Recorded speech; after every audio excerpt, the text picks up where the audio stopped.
Murray, you mind if I jump in really quickly? Most definitely.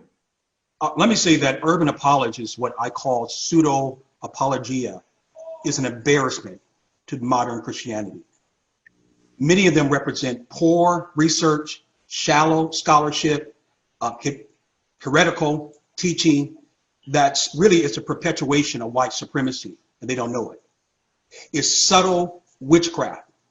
And I'm not trying to sound as if I'm bashing, but I'm only speaking truth.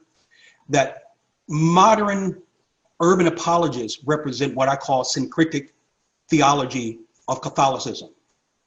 They maintain centuries of fabricated doctrinal lies to people of color, particularly in the Black community and the so-called African-American community. They represent a psychology of imputing dishonesty of modern Christianity. You all remember this thing that took the nation by storm called "I'm tired of this church." Remember that recent viral clip of the young boy saying, "I'm tired of this church." And what should have been viewed as really a laughable matter, or one just obnoxious little boy with little to no respect from the church, I believe that child's statement is a microcosm of the sentiments of countless African Americans around this country. The statement that he made is a prophetic one. I'm tired of this church. And it have come out of the mouths of babes. African Americans are growing weary of doctrinal lies and the practices of modern Christianity. Yes, Messianic Hebrewism is a threat, absolutely, positively, unequivocally, without question, without doubt, irrevocably. We are a threat to what we call modern Christianity. Because let's face it, and there's an increasing number of young African Americans that are growing skeptical of Christianity, and they're longing for something deeper. There's this intuitive, insatiable appetite. There's a spiritual yearning that the church have not scratched a particular itch.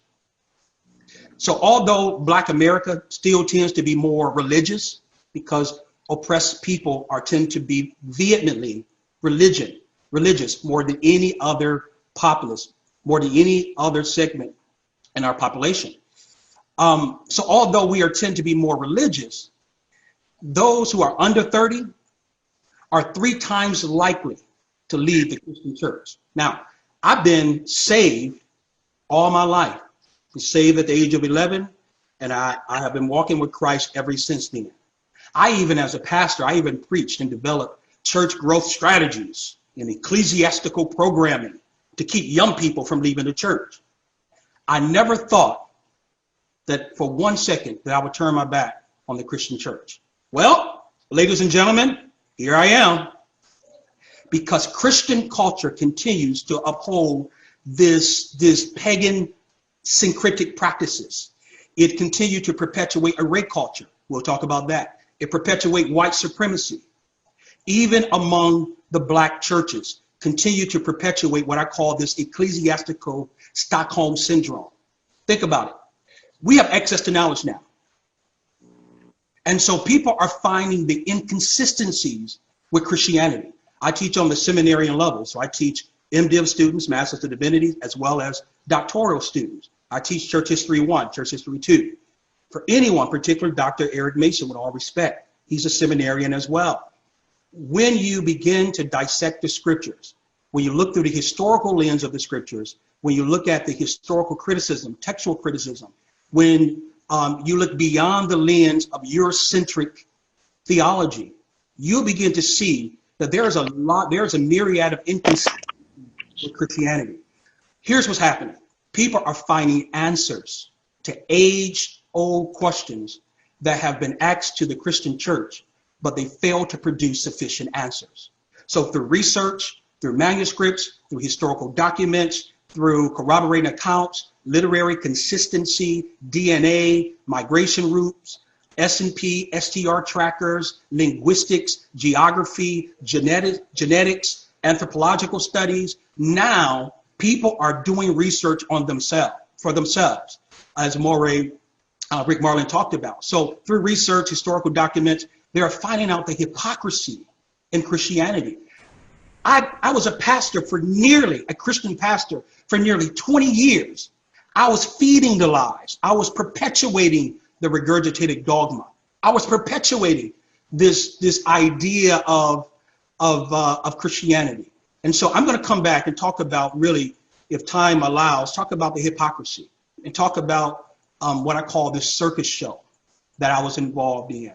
Talk about the racism that the Christian church had failed to address. They failed to address issues of racism. We need to talk about the historical atrocities that have happened under the banner of Christianity, whether we're talking about rape, slavery, genocide, rape, inquisitions, colonialism, witch hunts, lynching. Christianity, I teach Church History 1 and Church History 2. Christianity is a historical bloodbath.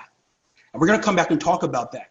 It is my endeavor, Moraes, for our people to come out of her. Praise God. Thank you, Dr. Howard, for that.